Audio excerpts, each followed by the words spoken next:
Nag-aaway sila dahil kay Abdul? Lagi naman po. Ano po kasi, ibang tingin nila kay Bullet. Ang gusto nila ay pabayaan po ng kapatid ko si Bullet at di naman po niya ano. Kaya naiinis man po kami. Kaya minsan ginagalit ko rin yung kapatid ko. Nagkain ka na ba? Anong inulam? Isda nga talaga. Oh, gwapo ka na lalo ah. Bagong gupit ka na oh. Kaya po yun ang issue dito. Saan yun? Kay Abdul, kayo ba damay ba kayong mga anak? Apektado po kami. Si Abdul nga ba ang dahilan ng kanilang pagtatalo-talo? Kaya ngayong araw ay samahan niyo po kami na alamin ito. Magandang hapon sa lahat ng viewers natin. Ngayong araw ay inabot kami ng ulan. Medyo nabasa lang pero okay lang. At least mapuntahan natin yung mga tinutulungan natin. At ngayong araw dirito kami kala Abdul. Papunta kami kala Abdul kasi maghahanap tayo ng panibagong karpintero. Kasi yung karpintero na dapat gagawa medyo may pinadagdag yata doon sa pinapagawa kaya medyo matatagalan. Ngayon nandito lang yung mga service namin at lalakarin na lang namin kasi sobrang putik talaga. Hindi kaya ng motor, lumulubog yung motor dito. Kaya ngayong araw samahan nyo kami nila Rans. Andyan sila Commander. At papasok na tayo dito sa lugar nila Ate Isabel. Sana makakuha kaagad tayo ng karpintero ngayong araw na pwedeng gumawa para masimulan na po itong bahay nila Ate Isabel. Ayan o yung daan o, sobrang putik.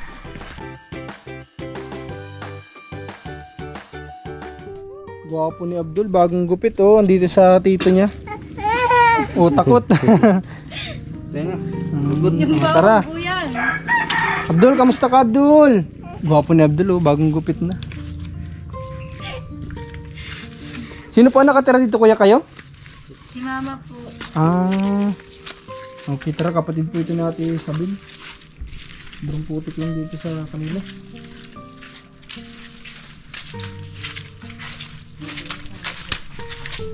Cool! Bagong gupit sa Abdul oh. Ganda na Hello. Abdul oh. Hi. Grabe. Ganda oh ng buhok ni Abdul oh. Ngayon kasi mga kalingap may free time na yung tito ni Abdul. Yun yung dapat nasasama sa kanya pag papagupitan natin si Abdul. Yun sila na siguro yung nagpunta kasi nagka free time naman na sila. Saan ito pinagupitan?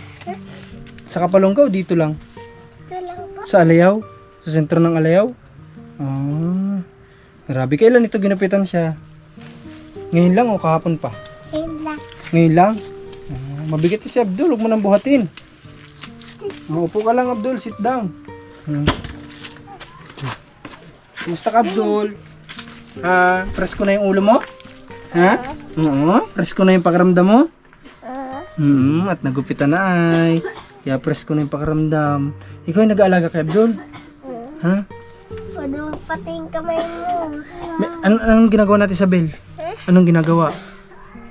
Ano ko po? Nandiyan lang sa bahay niyo sa kabila? Ano po kasi ng isang bahay? Yung doon sa may dulo? Nandun siya? Nandyan ba yung asawa ni Ate Isabel ngayon? Ay, nandyan. Kaya pala nandun silang dalawa. Oo, gwapo na ni Abdul oh. Malinis ng tingnan. Halika nga Abdul. Sit down. Abo. Ay! Dito lang, hindi naman ikaw kukunin. Umiiyak. Okay, tara, punta natin si Ate Isabel. Kamustahin natin. Ay, dito pala ako sa Ate Isabel. Ate Isabel, kamusta ka po? Ate Isabel, nagpunta kami dito at pahanap sana kami ng malapit lang dito ng karpintero. Baka pwede tayong makakuha dito ng malapit lang. Kasi yung karpintero po namin, hindi naman nila inaasahan na yung ginagawa nilang bahay, may katabi pa pala na ipapagawa. Sabi nila kung makakuha kami ng bago, baka pwedeng kumuha na muna kasi baka matagalan sila. Kaya nagpunta kami dito sa lugar nyo, baka may mahanap kami dito. Meron kaya dito pwede tayong makuha ng karpintero, yung mason? Hindi ko po alam ko na. Ha? Hindi ko po alam. Wala kang alam dito? Alaman po. Dito kaya sa may labasan dito papuntang sa Alayaw, meron kaya dyan pwede makuha? Baka po meron dyan. May possible dito pwede makuha? Nakapano ka Ate Isabel? Tarangkaso po yata. At tinatrangkaso ka? Yung nasakit sa tiyan mo, kamusta? Hindi na naman na nasakit ngayon. Hindi man na po. Nung kahapon yata yun, nung isang araw nakita kita sa sentro. Parang nasa pagawaan kayo ng motor. Kahapon ba yun? Kahapon. Kahapon nag-ano kayo doon? Nag-ano po, nagbila ka diretso ng gamot po ni Tutoy. Nagdaan po ako ng January. Si Abdul ba wala naman ang sakit ngayon? Wala man na po. Ikaw naman yung nagkasakit. Nagpapalit-palitan yata kayo ah. Mm. Ikaw naman may sakit. Ilang araw ko na may sakit. Ngayon pa lang po. Ngayon pa lang, Kagabi. kagabi. May ininom kang gamot? Meron naman. Po. Wala? Mm.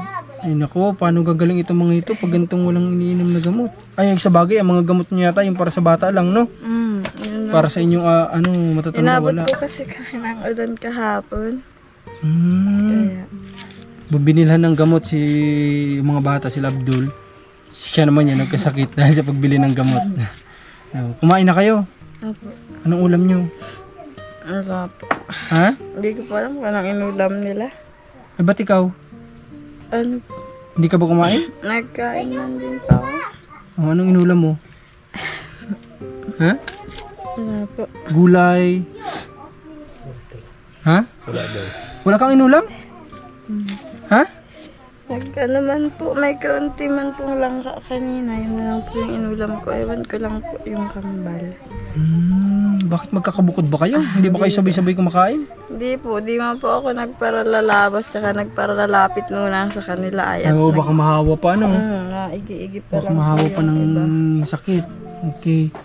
So, yun mga kalingap, sana may makuha kami dito. Mamaya dadaan ulit kami kasi kanina may ilang bahay na kami natanungan kung may kilala silang mga mason. Meron naman daw yung iba kaso may trabaho din. So, kailangan makakuha tayo this day para na sa ganun kung pwedeng bukas simulan na kaagad nila kung pwede kung makakuha tayo ngayon. Para po nang sa ganun ay mabilisang matapos para makalipat kaagad sila Ate Isabel kasi darating pa ang January, February, tag-ulan pa yan dito sa bahay ng Kapalonga. Kaya dapat may lipat ka agad dito sila na hindi sila nababasa. Okay. Ngayon sabi ng kapatid mo, doon ka daw yata nag-stay sa kabilang bahay. Nahihirapan ako magbaba. Yung anak mo kamusta? Inuub pa din po yun. Kahapon ko lang naman po kasi nabilhan ng gamot. Paano yan? Maaalagaan mo ba na may trangkaso ka? Kaya naman po. Baka mahawa. Hindi man pa ako naging pag gagabi lang ano. Dumididis yung anak mo sa bote o sa iyo? Sa bote. O yun, tama. Kasi baka mamaya madidipan niya yung no? Wag na lang muna sa bote na lang muna siguro. Mas mainam, ano? Opo. Okay. Ako nakita ko si Abdul, bagong gupit na. Kanina lang po, sabi ng kapatid ko, isama daw po niya sa labas. Pagupit yata, kung kasama yung kapatid ko pagpagupit. Sabi niya, Nagka-free time na yung kapatid mo ngayon. Nagka-bakanting oras na kaya napagupitan. Ano? pagupitan niya daw. Okay, tanongin na natin itong mga bata rans kung kumakain na. Baka may hindi pa dito kumakain. Kumain na ba kayo lahat? Ha? Nagkain na kayo? Yung tanghalian? Oo. Ikaw ba, Abdul, nagkain ka na? Ha? Anong inulam mo? Isda. Baka madumi yan, huwag mong kainin. Madumi.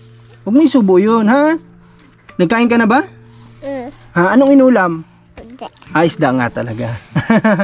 Gwapo ka na lalo Bagong gupit ka na Mas bagay pala sa iyo talaga pag malinis. Ano? Wala ka ng sakit? Oo. May sipon ka pa naman. Hindi. May pamunas ba siya? Ha? Punasan natin yung sipon? Magpunas ka ng sipon, Abdul. Ayaw daw. Magpunas ng sipon. Pupunasan ni ate. Oo, may sipon pa si Abdul pero mahalaga wala na siyang lagnat. Kasi noong nakaraan may lagnat si Abdul, nagkasakit ng lagnat. Kaso nagpapalit-palitan itong mga to. Si Ate Isabel naman ngayon. So paano yun Ate Isabel? Ano ka ng gamot? Kaso sinong bibili? Pasuyo mo na muna sa kapatid mo. Ha? Tapos bili kayo ng pagkain nyo ha? Ha? O sige na, tanggapin mo. Tanggapin mo na yan. At magbili kayo ng pagkain ng mga bata, ha? Tapos, magbili ka ng gamot mo. Kailangan gumaling ka kagad kasi ikaw lang inaasahan ng mga kapatid mo. No? Alam mo naman, wala naman bagang ibang inaasahan sila. Kundi yung ate lang nila na ikaw nga. Kasi, parang ikaw na yung nanay at tatay nila. Kamusta ang nanay at tatay mo? Nag-message na ba? Wala pa rin. Sabi po kasi nagkakagulo. Ha? Nagkakagulo po. Bakit? Kapanan? Ano yung kwento mo? Nakakagulo saan? Hindi naman na po yata magkakaayos yung dalawa niya. Sino nakakagulo silang dalawa? Po. Nagkaaway po yata. Ganun. Ano yung bang pinagtatalunan nila? Gawa po yun ang issue dito. Saan yun? Kay Abdul o saan? Hindi po, kanila naman po yun. Sa kanila lang yun. Hindi dyan kasali si Abdul sa issue na yan. Hindi po, kanila lang yun. Saka yung ibang taong nangialam. Kaya ang nagkakaaway ngayon, itong mama at papa mo. Kaya po nagkanda sira-sira. Grabe naman yan. Eh kayo ba, damay ba kayong mga anak? Apektado po kami. Apektado kami at kami ang pinapipili. Ay, ganun. Nagdumating na sa point na pinapipili na kayo? Hindi ko alam kung matutuloy po pagsasampa nila. Magsasampa na. Sabi po may. Kaso? May papa ka lang daw, di ka alam. Eh, sino bang nag-aaway, mama at papa mo? Po. Baka naman silang dalawa pa yung magkasuhan. Silang dalawa nga po. Ay, grabe naman yan, oh. Sila nang kayo-kayo na nga lang. Dapat nga, nag-aayos sila para sa inyo na lang, di ba? Hindi naman po nagkakasundo yung dalawa. Para sa inyong mga anak na lang sana, ayusin sana nila. Tapos ganyan pa, magkakasuhan pa sila. Bago-bago po ay. Grabe naman yan. So, Pag nag-uusap, di nagkakaintindihan. baka pag galit yung isa, galit din yung isa. Hindi po. Pag si mama man po, hindi naman. Kaso ay yan.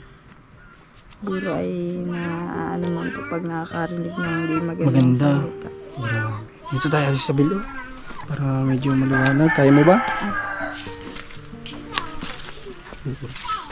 Ngayon ko lang nalaman na may ganito palang issue dito kala Ate Isabel ngayon.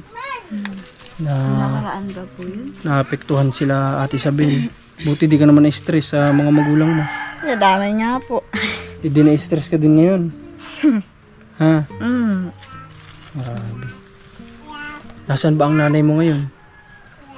Nagtatrabaho po yata sa Maynila din. Kung pa pwede sanang nakausap din po natin yung mga magulang ni Ate Isabel, baka malay lang natin na sa mga kagaya din po, sa kagaya pa natin tayo pa yung magpagbigay ng way para mag-ayos sila. Kasi para sa akin po, yung mag-asawa dapat ang iniisip na lang nila, hindi pang sarili yung kapakanan ng mga anak nila. Ayusin nila yung buhay nila, ayusin nila yung relasyon nila, alang-alang na lang sa mga bata, kumbaga. Wala nang awayan kasi kagaya nga niya, naapektuhan si Ate Isabel. Wala bang nagsasabi si Ate Isabel na uuwi dito? Wala May naman. mauwi daw po, kaso hindi ko alam. Uuwi para lang dun sa gagawin nilang problema gano'n. Babago-bago naman po yung mga yun. May iba pala ako at Isabel, ang mama ni Abdul, kamusta? Nagme-message pa sa'yo? Hindi po. Pero nung mga nakaraan, Apa. okay naman kayo? Yung kapatid ko man po, ano niya. Contact niya? Apa. Yung lalaki? Ah. Buti okay lang sa asawa ng kapatid mo. Wala naman po siyang magagawa kasi nagkakontak man po yung mama niya. Bulit pag ano lang naman. po, Tsaka para siguro kay naunawaan naman ng asawa ng kuya mo na para lang kay Abdul, di ba? Nag-aaway po yung dalawa niya. Ay, nag-aaway. Hindi kami magkakasundo na. Ito bang mag-asawa at Isabel, matanong ko lang, hindi naman kami sa nang hihimasok. Para lang, lang din kumbaga, may idea lang din kami sa buhay nyo. Ito bang mama, yung kapatid mong lalaki, tas yung ang kinakasama niya ngayon, may time ba nag-aaway sila dahil kay Abdul? Lagi naman po. Ano po kasi, ibang tingin nila kay Bulit. Ang gusto nila ay pabayaan po ng kapatid ko si Bulit at di naman daw po niya ano. Naiinis man po kami kaya minsan ginagalitan kami ng kapatid ko. Ang nagsasabi po noon yung asawa ng kapatid mo, Yung, opo, tapos, napabayaan daw si Abdul. tapos po yung ibang angkan ng babae niya. Eh kung tutuusin naman, mas nauna si Bulit kaya sa kanya. Oo nga, sana wag na gano'n, no? Kasi lalo-lalo na bata po yan, wala namang kinalaman. Ang gusto lang naman ng kapatid ni Ate Isabel ay matulungan pa rin si Abdul. Si Bulit lang naman po yung... Yung iniintindi lang naman niya, iniisip lang niya si Bulit, di ba? Si Abdul lang naman. Nagkakagulo din po kami nun. Grabe, ang kakagulo-gulo na pala yung family niyo, Ate Isabel, no? Apa. Pero dapat kahit anong gulo at Isabel, huwag ka masyadong papekto kasi lalo na kakaanak mo lang. Pangalawa, ang dami mong iniintindi dito. Pag mag-iisip ka pa na mag-iisip, maapektuhan ka niyan lalo. Baka mamaya magkasakit ka pa niyan. May sakit ka na nga pala. Oh. Okay. So, andyan ba ang asawa mo ngayon? Opo, nagdating po nung nakaraan, kaya po kami nakarating ng Kapalungga. Baka pwedeng makisuyo tayo sa kanya na mabilang kanya ng gamot. Pwede naman po. Tapos pabili mo siya ng pwedeng isda sa sabawan, no? Apo. Kung karne, sabawan nyo para may mahigop ka mamaya na sabaw, ha? Apo. Magaling ka kaagad at kailangan ka din ng anak mo. Kagaya, hindi mo nga nalalapitan, sabi mo. Hindi po, pagagabi po nandun sa kapatid ko. Nag-aano lang ako para pag naiyak po. Ako po kasi nagigising ng yung nagbabantay. Matagal magising kaya nagising na lang ako tapos tinatawag ko na lang yung kapatid ko. Hinigising ko na lang din po. Sige, parang may balakad sa bil pala. May nakapagkwento sa akin na yung kapatid mo palang isa, kaya pala hindi ninyo siya madalas inuutusan. May ano siya sa ulo, may problema? Meron po. Kaya nga po hindi ko siya pinagagawang masyado. Ngayon, naintindihan ko ng mga kalingap kung bakit yung mga nakaraang araw na naglalabas si Ate Isabel, nasabi ko baka pwedeng tulungan niya. Pasensya na, wala po tayong alam. Siya po pala ay may problema sa ulo, parang nauntog, nabagok yung ulo niya ng bata pa. Ganon? Binato po. Binato. Tapos Nagkasugat po siya hanggang ngayon apektado. Siguro po na malalim po yata yung sugat. Di man po namin napapatingin. parang sabi pa nga, kapag naiinitan, sumasakit yung ulo niya. Pag naiinitan o kaya... Tapos napapagod, ganun. Okay, ngayon alam na Kaya natin. po di nakapag-aral din ay gawa dun. Kaya hindi na pinapasok. O pag napasok po siya, halos hirap na hirap siya pag nadating dito sa bahay at hilong-hilo na. Wala na, di na nakakagalaw. Kaya hindi na lang po namin pinilit pumasok at di rin naman po niya kaya. Grabe, ano? Kawawa naman yung kapatid. Sumunod ba sa'yo yun? Hindi po. Panglima yata Panglima, yan. na kapatid natin sa Bel. Kawawa naman, di makapag-aral dahil lang sa naging aksidente nung bata pa. Hanggang ngayon, dala-dala niya. Hindi hindi makapag-aral, di makapaggawa, di makatulong kahit sa Bel dahil nga sa sitwasyon. Kaya nga po mas gusto niyang mag-alaga na lang. Siya may iwan. Ako yung lakad ng lakad. Okay. So Ate Isabel, sana makahanap kami ngayong araw, ano? Tsatsagaan namin yan, pagsisikapan namin makahanap ng karpentero ngayon para kung bukas masimulan na kaagad kung gigibain para magawaan na, no? Isabel, para habang hindi pa ganun ka sobrang tag-ulan kasi mas magiging tag-ulan to siguro ngayong December at January, di ba? Habang November pa lang at hindi pa sobra talaga, Saka masimulan hindi na. ko po alam kung palaki na yung tubig. Naabot po kasi minsan. Ay, ganun? Pag malaki po yung taib, naabot po dito. Ah, Kaya hindi ko po alam kung palaki na yung tubig. okay, sana magawa nga kaagad para habang hindi pa ganun kalaki, ano? May hinahabol pala dito ang tubig kala Ate Isabel, mga kalingap, yung paglaki ng tubig dito. Naabot po yun dyan O dyan sa, ano na yan? Sa pinakang gilid na yan? Hindi pa nga po ito, naabot din po dito. Abot din dito? Ay, grabe, ano? Nung nagbaha nga po, ay pasok din yan ang ganda. Okay, mapaalam na tayo kay Abdul. Ate, nasa si Abdul? At mapaalam na ako kay Abdul. Abdul, bye-bye! Bye-bye! Apir tayo, apir! Apir na, apir! Apir na tayo! Dali na! Dali ka na, apir na tayo. Oh, bye-bye! Pakis ako! Kiss! Kiss mo na! Aba! Grabe. Dahil lalo nagwapo si Abdul. Bye-bye na! Bye-bye! Mamam, gusto mo inumin? Oo, bibili si Ate Isabel mamaya, ha? Bibilhan ka ng pagkain, ano? Okay, opo. Wala na ba yung mga juice nyo? Ubus na? Ay, ubus na. Pero bibilang ka ni Ate Isabel, ha? Ni Mama Isabel, gusto mo? Ay, nangihingi ng inumin tong bata, oh. Sayang wala tayong dalat. Ang purpose lang sana namin maghanap ng karpentero ngayon, ha? Ano po yon? Hindi. Pero gusto mo nang inumin? Ay, bakit nauuhaw ka? Hindi. Kaloko to si Abdul, gustong inumin pero hindi nauuhaw. O sige, pupunta na si Kuya Marcos, ha? Pero tayo ulit. Bye-bye. Tara, pupunta na din tayo. Ha? Oo, uuwi na po kami. Bye-bye. Okay po. Pag-usap na sa naman sa atin si Abdul. Ate Isabel, sa ngayon pupunta na kami para makahanap kaagad kami ng ano, ha? Ng karpentero po, at wala man po kaming magawa kung nag-extend yung trabaho ng karpentero. Sila lang po kasi yung pinagkakatiwalaan namin ng karpentero kasi subok na namin trabaho nila. Gusto ko po yung pagkakagawa nila, yung pulido ng paggawa. Kaya sila lang talagang gusto ko sana hanggat maaari, sila lang talagang gagawa sa mga magiging pabahay namin, Commander. No? Kahit simpleng bahay man, malakubo lang yan, kaya pa rin nilang pagandahin. No? Pulido yung gawa. Okay. Sana makakakuha natin dito, pulido din gagawa para nang sa ganun maging maayos yung outcome ng bahay nyo. No? Kahit simple lang. Kahit na pag gagawin natin para steel kubo, pero maganda, sana maging maganda yung kalalabasan. No? Okay, Isabel. Magpagaling ka ha. Okay, magbili kayo ng ulam. Kung may sabaw para ano. Punta na kami, Isabel. Okay, walang anuman. So, ngayong araw, pumunta na rin tayo. Nantay lang natin si Commander nag-vlog din dito banda. May tinutulungan kasi siya dyan sa Tatay Pilomeno. So, ngayong araw ay kahit medyo maulan, tiyagaan natin ito makahanap. Maraming salamat sa patuloy na nanonood sa mga vlogs ko, sa mga nagsishare. Sana huwag kayong magsawa na mag-share ng mga videos natin at panoorin nyo po, mag-comment kayo dyan. Binabasa namin yan lahat. Tinatyagaan namin yung basahin at mag-like. Huwag nyo kakalimutan din, mag-react sa mga videos. At ayun, salamat sa lahat ng suporta nyo. Sa lahat po ng gusto pang magpaabot ng tulong, dito ko lahat, Isabel, mapabagay man yan o anong gamit o anuman basta bukal sa puso nyo, tanggap na tanggap po yun ni lahat, Isabel. Kaya maraming salamat, God bless po sa lahat. Salamat sa cameraman, sa pinsan natin si Rans, Commander ni Marcos, supportan nyo, magpalain po sana kayong lahat. God bless po.